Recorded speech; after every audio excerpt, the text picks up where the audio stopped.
Today on Us Weekly's first ever reality recap, we're breaking down everything you need to know about the brand new season of Winter House.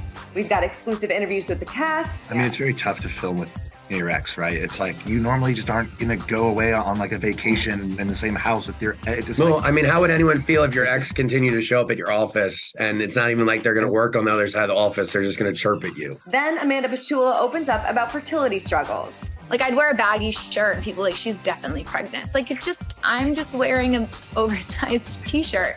But, you know, it's just the way the world works. Plus, details on Kroll and Lindsay's engagement, Craig and Paige's next steps, and so much more. Put on your sweaters, strap on your ski boots, and get ready for Us Weekly's reality recap. Hey guys, Christina Garibaldi here with Us Weekly's executive producer, Mandy DeCamp. Mandy, I am so excited for our very first episode of Us Weekly's reality recap, Winter House edition. I am so excited. Obviously, this is one of my favorite shows on Bravo right now, and maybe ever. I don't know. I really enjoy this crossover.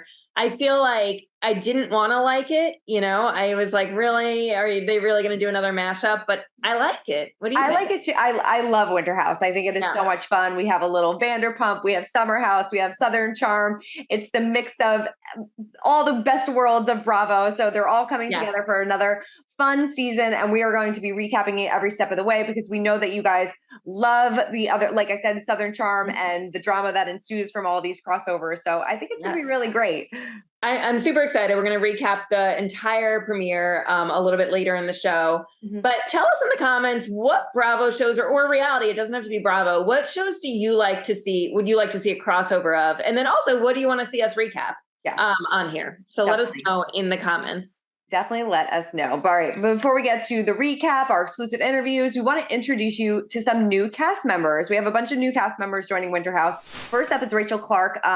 Here's a little Bravo bio from her. She was introduced to a few of the housemates after saving the day with her floral arrangements at Kyle and Amanda's wedding. She is single. She is ready to mingle, and she isn't a fan of the cold. I can totally agree with that. But she's always up for some new adventures. When a new romance sparks in the house, she'll have to figure out if she's ready to deal with her hesitations about commitment and learn to open up. I'm liking Rachel so far. Yeah, I like her. I would have never made the connection that she was their florist without them mentioning that. So that was an interesting tidbit. I was like, how did that casting work? That's interesting.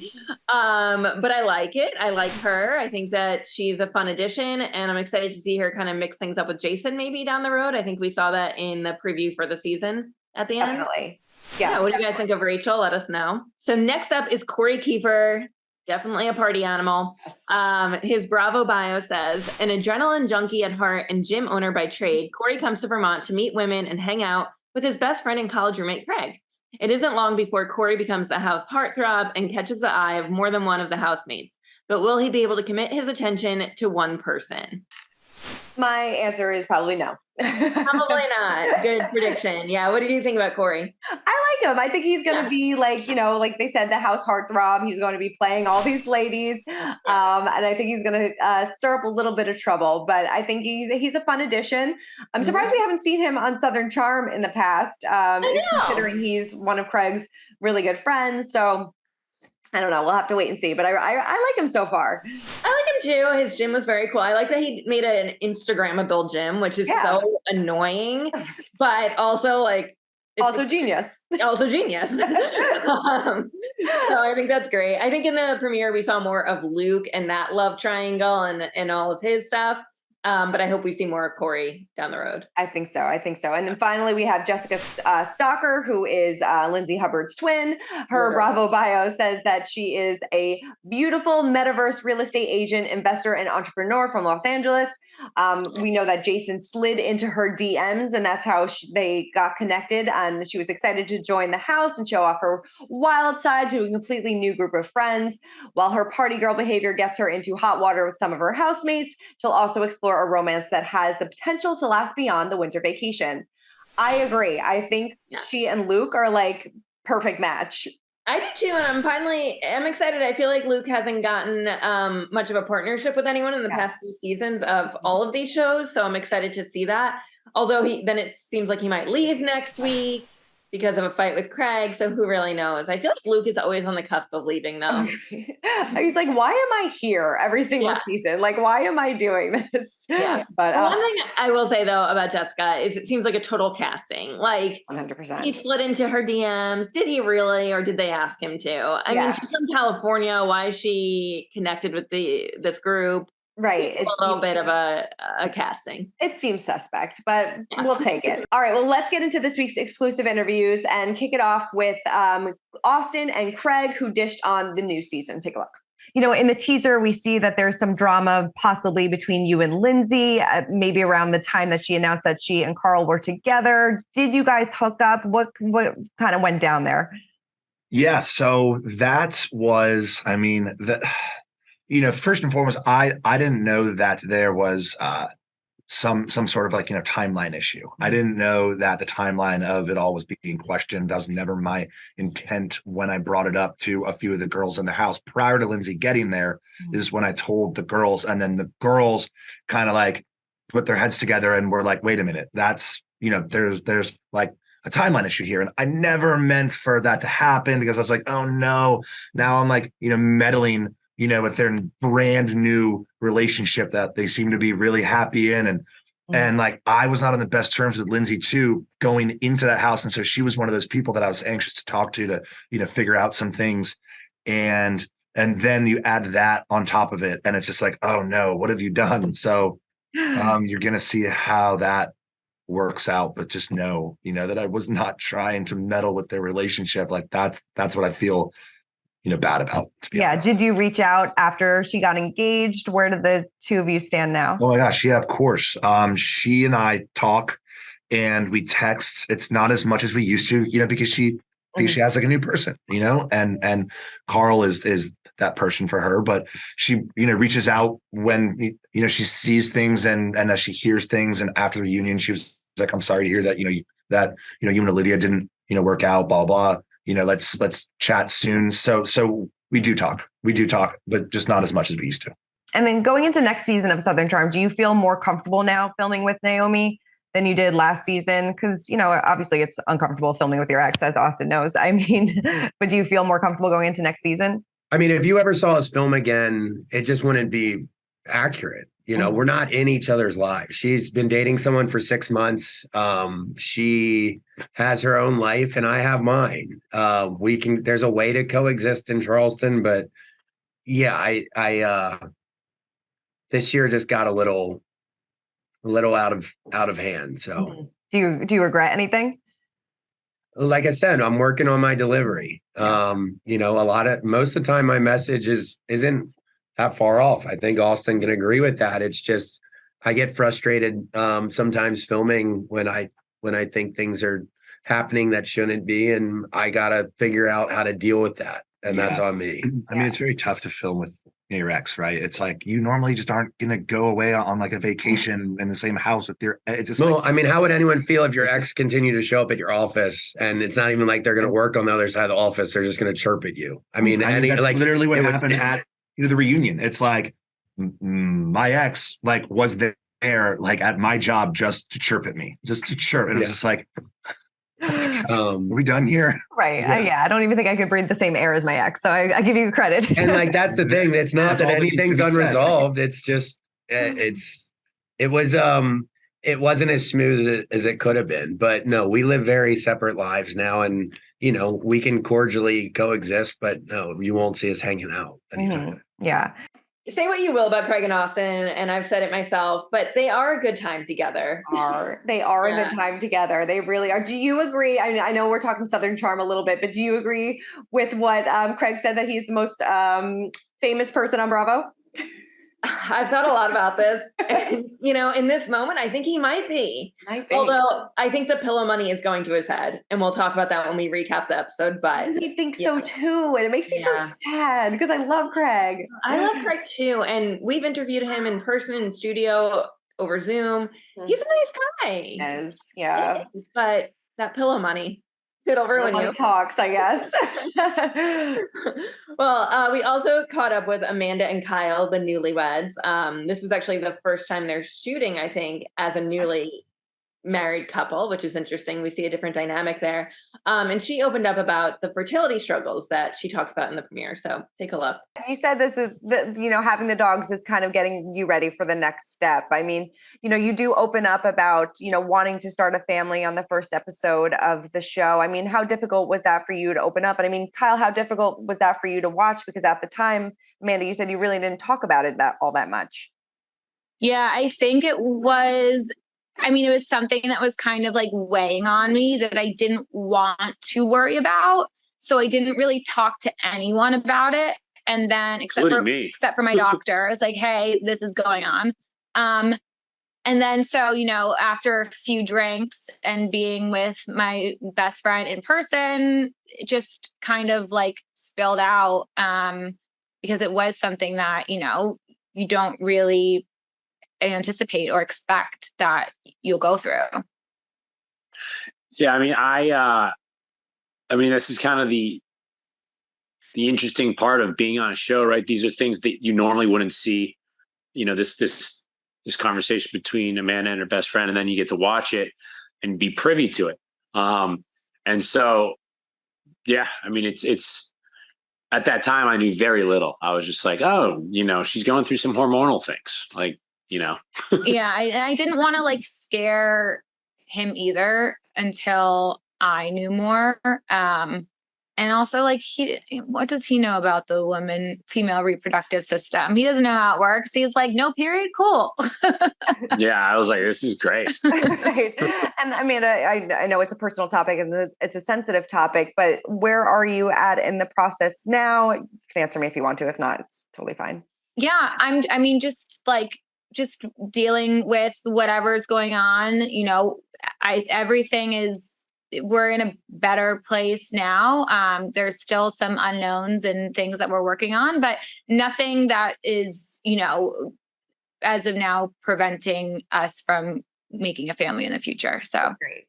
Good. I know that you often have to shut people down on social media when they ask you if you're pregnant. Are you tired of people asking you all the time? Because I know it's like, as soon as the ring goes on the finger, they're like, when's the baby? Well, yeah, because that's, it's, you get engaged and then they're like, when's the wedding date? And it's like, I don't know, I just got engaged 5 minutes ago. And then you get married and people are like, when are you having a family? When are you moving out of the city? When are you buying a house? So even though I had actually like lost some weight from, whatever menstrual situation I had going on, I still, if I talked about food or anything, I had to preface it with like not being pregnant, because that's just immediately what people assume. Even though I didn't look that way, everyone's assumption is like, oh, she's pregnant. Mm-hmm. Like I'd wear a baggy shirt and people like, she's definitely pregnant. It's like, I'm just wearing an oversized t-shirt, but it's just the way the world works.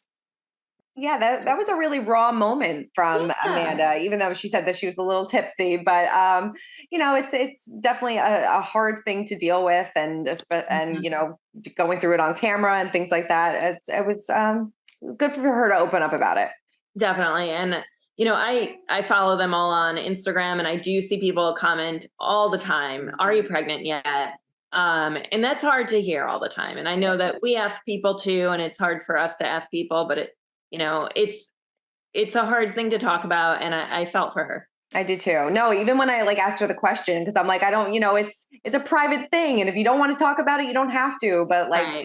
It's something that you never know what people are struggling with behind the scenes. And, it's definitely a sensitive subject. Yeah. All right. Well, let's get into this week's episode, the premiere episode. So overall, what did you think? I liked it. I'm a sucker for this crossover. I love Southern Charm. I love Summer House, even though I don't want to. I love it. And I love the crossover. Overall, A+, bravo. A+ for the casting for you too. Is there anybody, would you have wanted to see Andrea come back? Anybody else? Andrea, I think, is in a solid relationship right now. And as much as I hate to say it, I like seeing the single people on these shows. It makes for a better drama. It makes for more entertainment. So I didn't need to see him back. Honestly, I would, now that Shep is single, although I don't think he was at the time, right. I'd love to see a single Shep at Winter House. Totally. Well, even Kyle and Amanda said they would love to get Shep in the mix. And I agree. I think Shep would be a good addition. I mean, we were confused for the first season why he wasn't cast on the show. And, they said it was because he was with Taylor. But now it seems like maybe next year that he could be cast. And maybe Craig will take a back seat this time since he and Paige are in a serious relationship. I don't think so. Let's get into Craig, because that drinking at the end of that episode. Wow, between this and Southern Charm, he is a party animal. He's a party animal. More of a party animal the older he gets. It seems like it. It seems like he's just pounding the bottle and, not really afraid to say what's on his mind. And, you can see Paige just cringing, not even on the inside, on the outside now. And, it's uncomfortable because he makes it a little uncomfortable with her friends. It seems like he and Sierra have like this, I don't know if it's not so friendly banter back and forth. Yeah. He seems to get into it with maybe Kyle, eventually Luke. I feel like he has to rein it in a little bit. A little bit. I mean, it makes for good TV for sure.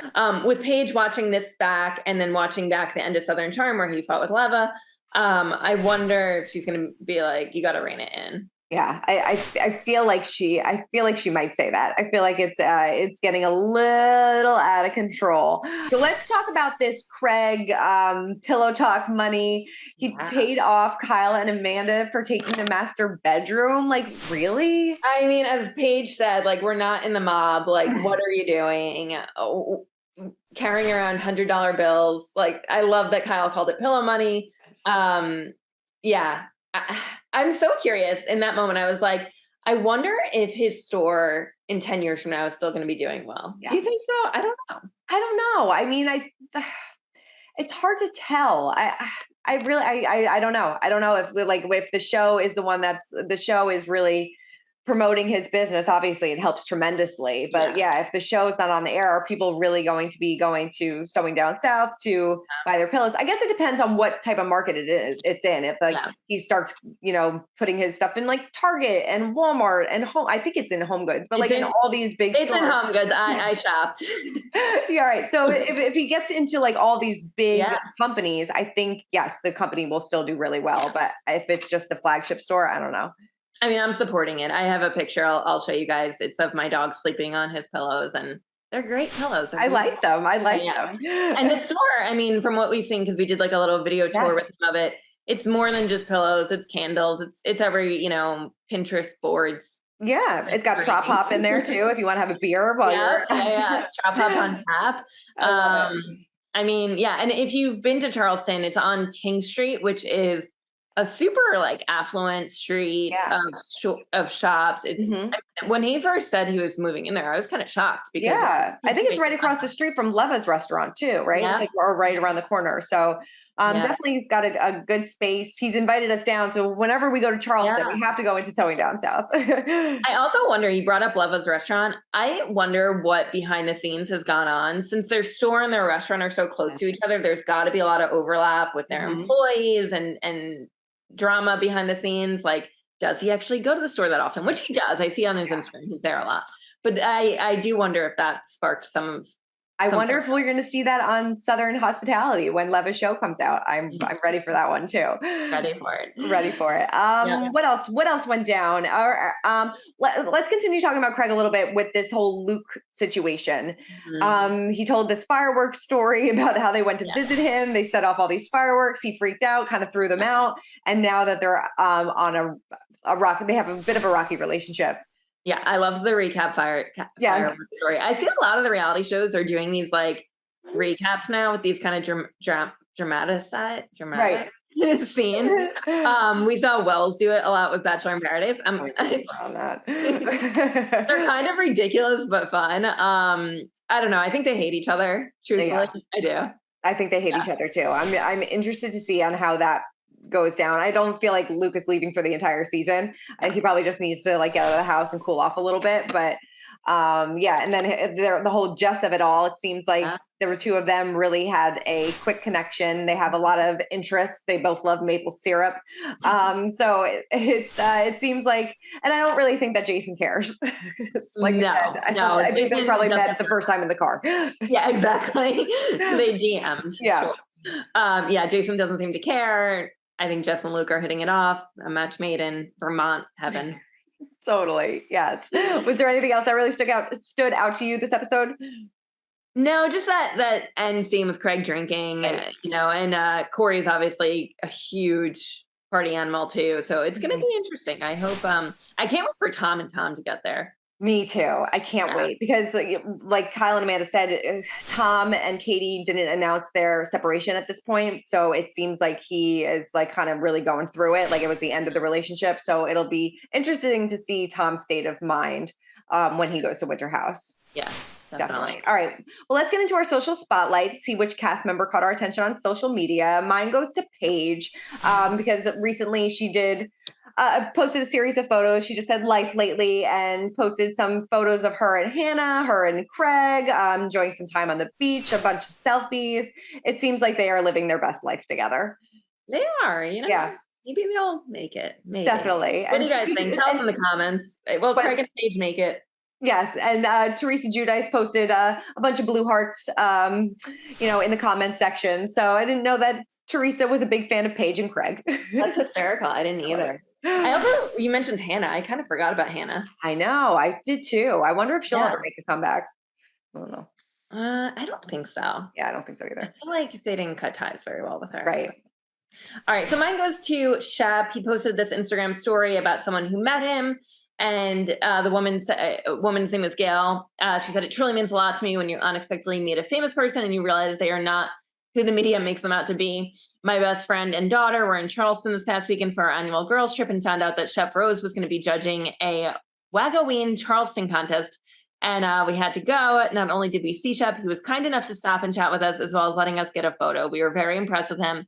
He was so nice and respectful. Thank you, Shep, for making your time to visit with us. It made our trip. And he posted it and said, thanks, Gail. Nice meeting you. And he also said, didn't realize the media was against me, which I thought was funny.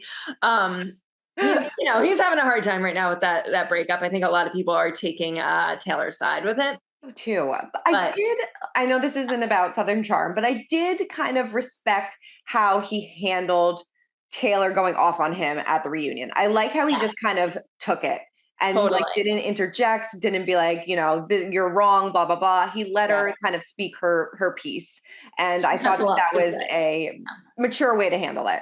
Yeah, she had a lot to say. Not so nice. No. I don't necessarily blame her. I don't know if the reunion was the place to air it out, but again, makes for good TV.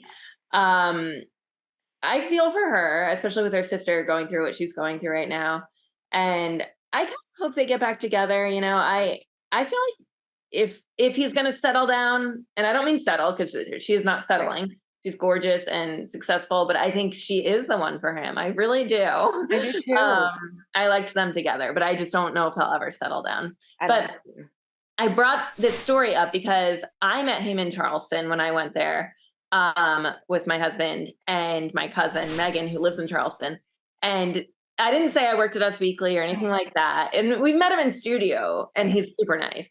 But we went to the Commodore, which is his bar, or at least it was his bar. I'm not totally sure if he still owns it or co-owns it. I think he does. Mm-hmm. It's like a hole in the wall, but really cool bar. And he was there. I had no idea he was going to be there. Danced with us, sang, like he was the sweetest, hung out for a long time. Like we left and he was still there. I love that. Yeah. And we were a little tipsy and me and my cousin wanted a selfie with him at the time. And he took I think I have like 40 selfies with him because I was a little tipsy, as I said, and I didn't like any of them. I'll share one here. And I swear, I think I have 40 photos with him because. Oh my God, man. I don't know if I knew this story. Yeah. Right before I worked at Us Weekly. Okay. I remember, but it was like right around that time. But I worked in media, obviously, and didn't say that or anything. He had no idea any connection to media, and he was still so nice. I love that. I love that so much. I do. I love Shep. I do. I do too. He does get a bad rap on that show, but he does. Yeah, he does. We'll clean it up for him. Yes. All right. Well, that is it. That is our very first episode of Us Weekly's reality recap. Please let us know what you think in the comments. Like you said before, Mandy, if there's anything else that you want us to recap, anything you want us to talk about, any interviews you want to hear, please let us know. And we'd love to hear from you guys. And we'll see you next week for the second episode of Winter House. Thank you, Mandy. Thank you. That was fun. So fun. Bye, guys. Bye. For more news, content, and exclusive interviews, make sure to hit the sub, like, and bell button down below and visit usmagazine.com.